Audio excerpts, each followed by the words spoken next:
Hey guys, so we are here now going to discuss the immigration process that we've done a couple weeks ago actually. We sent in Charlie's papers for her visa about, how many weeks ago was it now? Like a month and a half? A month and a half ago. The process itself, he's done almost everything. The only thing I really have to do is go take pictures. True. Everything else is kind of you and I checked with you if everything was like correct and fully filled in. Fully filled in. But other than that, you did most of the process, like filling it in and making sure we had the right documents. So how are you feeling about getting closer to moving? I don't know, it's kind of a mixed feelings because I'm getting really nervous to move away from family, friends, and like the life I kind of built up here because I graduated, I have a working spot, I like my co-workers, I like what I do. So that's kind of weird to like leave behind because I don't know what it's going to be like in America. Like we don't have anything certain yet for what I could do. But yeah, it's gonna be nice to start our lives because now we're kind of holding ourselves back because we cannot buy anything because we have to bring it over and yeah. Like she said, I've been doing a lot of this and I want to explain for anybody who's maybe thinking about immigrating yourself what documents to send in, specifically proof of marriage and proof of like living together. What was really surprising to me is we didn't have to send in her birth certificate at all. No, it was mostly about you. Yeah, it was mostly about me proving my American citizenship. Yeah. And then your connection to me as me being the American citizen. My birth certificate I had to send in and my passport. Technically you only need one of these, but I figured better safe than sorry and I sent in both. As far as proof of our marriage, we have our Dutch marriage certificate right here. It's a little book. But of course in America you need to have English because we don't speak Dutch over there. So we have an English translation of that. So if you are living in a country that does not speak English or their documents do not have English on them, make sure you get both the foreign language, the language that you speak, so I guess your native language, and the English translation that's certified by the country that you live in. That's really important. But our proof of marriage is not enough for the immigration services in America. They want proof that you live together, that you're living a life together, especially if you've been married recently. One way you can do that is through your taxes, showing that you filed taxes together.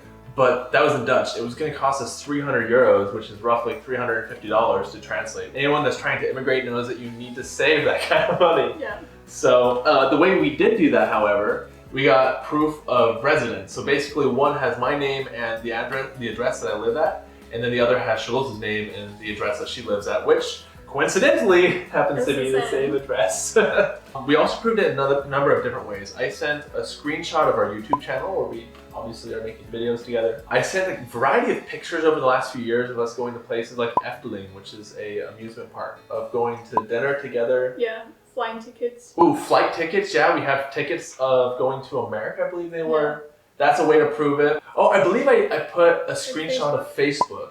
I thought that was really weird, but I saw on Google that if you send like a screenshot of either Facebook or Twitter or like personal messages, I didn't want to do that because that's kind of weird, but that's a way of proving that you live a life together. What I sent a picture of was Facebook when, I think it was for our anniversary. I made a post about our anniversary, how we've been married for 2 years. We sent in this Dutch translation of our financial year, I forgot what we call this in English. Statement, the financial statement for the year. Of course this is in Dutch, so I had to go to the bank and I got a certified letter that has both of our names on it that says that we've had a bank account there for the last 2 years. Again, anything that you have that's a Dutch document, make sure you have a translation from the source. Or any foreign language, yeah. I'm gonna put in the description a link to a website that lists all these various options. I would recommend that if you have a while before you're going to apply for this visa, that you start preparing these documents now. Or things like owning a car together. Like those. Yes, that was so annoying. Everything we own is under her name. Yeah. And which is a problem just for this because we couldn't show that I owned it too. So prepare. We had to get passport photos of ourselves. I don't even know if you can see it from this far. Visa photos are different than passport photos. True. Thank you for saying that. These are visa photos. It's different than a passport photo, so make sure you specify an American visa photo. It's slightly bigger, it's more square. Yeah, it's not as rectangle, it's more I think it's 2 inches by 2 inches, wasn't it? So you need to have that, and okay. Lastly, This is called an I-130A form. So the form that I filled in for her was an I-130 form. This is supplementary to the I-130 form. Basically, I fill in the I-130 form and she fills in this form. And this form just has information such as where she has lived, her work history, her parents' names, where her parents were born, I believe, their birth dates. It's just something that you fill in. And when you start the process, the United States government will actually provide a link for this so you can fill it in. Yeah, and this isn't necessary to like ask for the visa. This is to start the petition. Yeah, that's This is like not the big deal yet. That's going to be me going to an interview and sending all my documents over. This is just to start it. But this takes longest. Yeah, we have to wait now for a long time until we can actually like get things going. This can take upwards of, I believe, a year, but I think the average is between 9 months. Yeah, 9 months, 6 to 10 months, I believe it said, that you'll get an answer. And then once you get an answer, as far as they accept the process, then it goes fairly fast. From what we've read online, at least. How much did we pay for this? It's 500. I think 500.